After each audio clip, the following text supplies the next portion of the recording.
11 तारीख को और परसों 12 तारीख को संडे और 13 तारीख को सुबह 5 बजे तक जो पूरा प्रतिबंध लगाए गए हैं उस पर आज उन्होंने चर्चा की।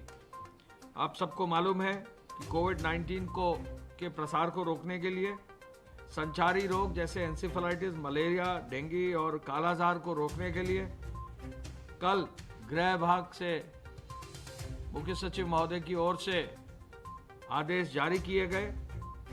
इस आदेश में यह कहा गया है, निर्देश दिए गए हैं कि जो समस्त कार्यालय हैं, शहरी क्षेत्र में जो भी बाजार है, गल्ला मंडी है और व्यावसायिक प्रतिष्ठान है और ग्रामीण क्षेत्र में जो हाट है वो इस अवधि में 10 तारीख की रात्रि यानी आज की रात्रि से 13 तारीख यानी सोमवार की सुबह 5 बजे तक बंद रहेंगे। इसमें जो भी आवश्यक सेवाएं हैं जैसे स्वास्थ्य और चिकित्सा की हैं, आवश्यक आपूर्ति की सेवाएं हैं, जो भी इसमें कार्य करने वाले हमारे कोरोना वॉरियर्स हैं उनके लिए यह प्रतिबंध नहीं होगा। डोर स्टेप डिलीवरी के लिए प्रतिबंध नहीं होगा, स्वच्छता कर्मियों के लिए प्रतिबंध नहीं होगा। ये सब लोग काम अपना यथावत करते रहेंगे, कोई इनको रोकेगा नहीं। रेलवे का आगमन शुरू है, कुछ निर्धारित ट्रेन अपने समय से चल रही हैं। रेलवे के आवागमन के लिए जो भी यात्री आ और जा रहे हैं उनके लिए कोई कठिनाई नहीं होगी, वो उनको अनुमति होगी। और राज्य सड़क परिवहन निगम यह इंश्योर करेगा कि रेल के स्टेशन से लोगों को घर तक जाने और आने की व्यवस्था की जाए।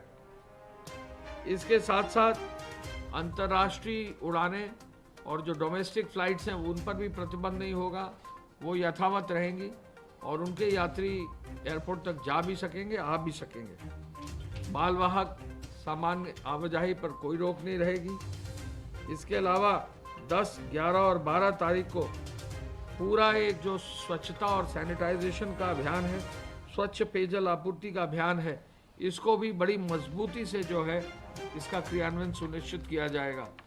पंचायती राज विभाग द्वारा एक आदेश इसी क्रम में पहले ही जारी कर दिया गया है, जिसमें हर नगर निगम के हर वार्ड में 10 तारीख को, 11 तारीख को और 12 तारीख को जो ठोस अपशिष्ट है यानी सॉलिड वेस्ट है उसकी प्रोसेसिंग के डंपिंग स्थल तक कितने ट्रक की संख्या है वो संख्या प्रति नगर निगम विवरण लिया जाएगा, जिससे कि ये इंश्योर किया जाए कि हर नगर निगम से ज़्यादा मात्रा में ट्रकों से कूड़ा जो है निर्धारित स्थल पर डाल दिया जाए, फेंक दिया जाए। इसके अलावा जो क्षेत्र पंचायत हैं, ग्राम पंचायत हैं, उनमें भी इस अभियान में कुल कितने कार्मिक लगाए गए सफाई के लिए।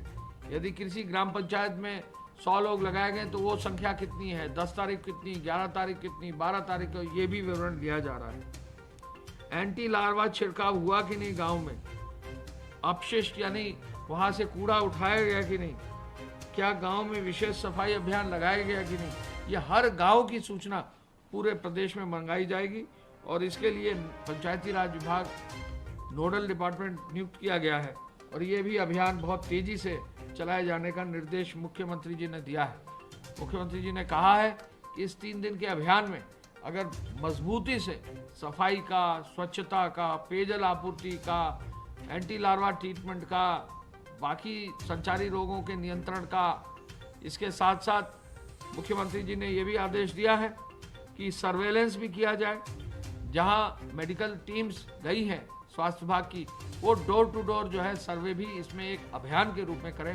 लगभग 1 लाख से ज़्यादा टीमें पूरे प्रदेश में हैं, तो इन टीमों को आगे प्रोत्साहित करें। इन टीमों को ये आदेश दिया गया है कि इन 3 दिनों में एक विशेष अभियान भी चलाएं।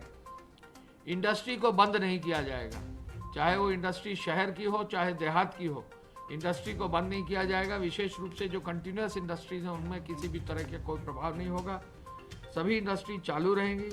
जो बड़े निर्माण कार्य हैं, बृहद निर्माण कार्य है, एक्सप्रेसवे का है, पीडब्ल्यूडी के कार्य हैं, बाकी भवनों के कार्य हैं, जो निजी प्रोजेक्ट भी अगर है, बड़ा प्रोजेक्ट है, तो उनके कार्यों को भी कोई प्रभाव नहीं होगा। इसके अलावा यह भी आदेश दिया गया है कि जो भी कार्यालय हैं उन पर पूरी तरह से जो है बंदी रहेगी, लेकिन जो कार्यालय आवश्यक सेवाओं के हैं उन पर यह प्रतिबंध लागू नहीं होगा।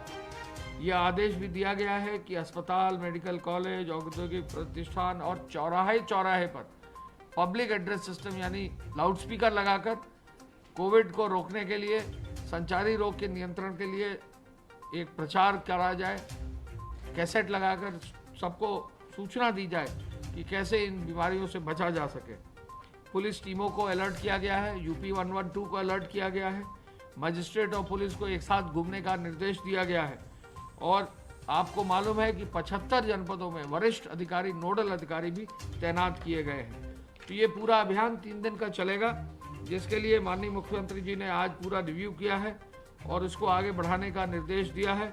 इस अभियान के दौरान जो स्वच्छता का जो एक पूरा मानक है उसको तय करने का निर्देश दिया गया है।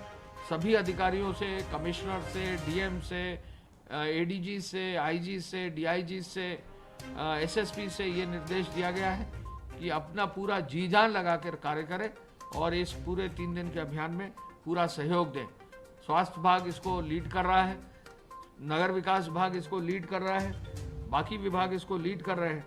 उनका भी तेजी से काम होना है। टेस्टिंग की क्षमता के लिए, जैसा कि अभी स्वास्थ्य सचिव साहब ने बताया, रैपिड एंटीजन टेस्ट को और बढ़ोतरी करने का, वहाँ लैब टेक्नीशियंस लगाने का, ट्रेन करने का भी निर्देश दिया गया है और प्रतिदिन 15,000 से अधिक रैपिड एंटीजन टेस्ट करने का निर्देश दिया गया है। आपको मालूम है, जहाँ यूपी में टेस्ट की संख्या धीरे धीरे बढ़ रही है, हमारा प्रयास होगा कि पूरे देश में अग्रणी स्थान पर यूपी की टेस्टिंग की व्यवस्था लागू की जाए।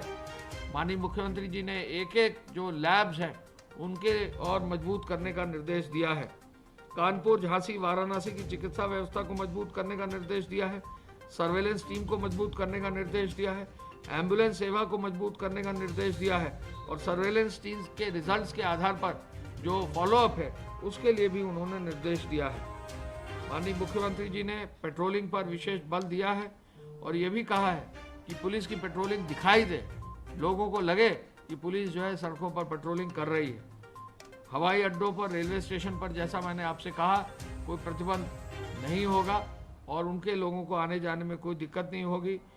कल 11 तारीख को एक बड़ा अभियान स्वास्थ्य विभाग का शुरू हो रहा है जनसंख्या दिवस के अवसर पर, और उस पर विशेष रूप से फोकस भी रहेगा और स्वास्थ्य विभाग इस पर कार्रवाई भी सुनिश्चित करेगा। मास्क लगाने पर मैं बताना चाहूँगा कि 500 रुपये का जुर्माना का आदेश जारी हो रहा है, तो हो गया है, तो उसको सभी फील्ड में भेज दिया जाएगा। पब्लिकली भी उसका उसको प्रचारित भी किया जाएगा। तो हर व्यक्ति मास्क जरूर लगाए, इसको इंश्योर करना है। और अगर मास्क नहीं लगाएंगे तो चालान हो जाएगा। तो चाहे बच्चों हो, चाहे बड़े हो, चाहे वो कोई सरकारी कर्मचारी हो, चाहे वो कोई भी किसी भी स्तर का व्यक्ति हो, यदि वो मास्क नहीं लगाएगा तो निश्चित रूप से कार्रवाई हो सकती है। मास्क लगाए और सहयोग दें और इस पूरे अभियान में सबका साथ दें और इस अभियान में